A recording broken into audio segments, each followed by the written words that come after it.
नगरपालिकेमध्ये 1 वर्षापासून जे लोकप्रतिनिधी आहेत ते काम करतात, त्यांनी बैठका घेतल्या, नियोजनाच्या बैठका घेतात आणि मी तर म्हणेल की नारळ फोडे लोकप्रतिनिधी म्हणून त्यांना पुरस्कार दिला पाहिजे। 10 कोटी रुपयाचे रस्ते आणले म्हणून इथल्या मालदार रोडच्या गल्लोगल्ली त्यांनी नारळ फोडले।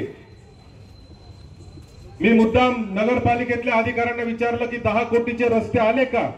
ते म्हणे हो साहेब, GR तर आलाय। म्हणलं पैसे किती आले?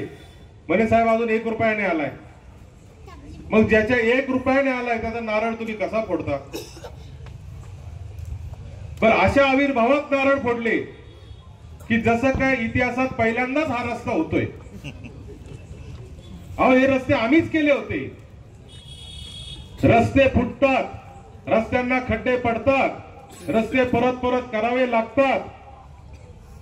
हा, तुम्ही जर समजा दिल्ली नाक्यावरून सह्याद्री कॉलेज पर्यंत फ्लायओव्हर केला असता तर आम्ही तुमचा सत्कार केला असता। आमच्याच रस्ते जे फुटले त्याला जर निधी आला तर त्याच्यामध्ये कुठलंही कौतुकाचं काम नाही असं माझं मत आहे। हे दरवर्षी 10-15 कोटी रुपये रस्ते अनुदानाच्या बाबतीमध्ये कोणाचंही सरकार असो हे नगरपालिकेला येत असतात। मी आमदार झाल्यापासून 2.5 वर्षामध्ये एकनाथ शिंदे साहेब नगर विकास मंत्री असताना 50 कोटी रुपयाचा निधी मला त्यांनी दिलेला आहे। मी तर त्यांच्या पक्षाचा पण नाही, पण तरी सुद्धा निधी दिलेला आहे।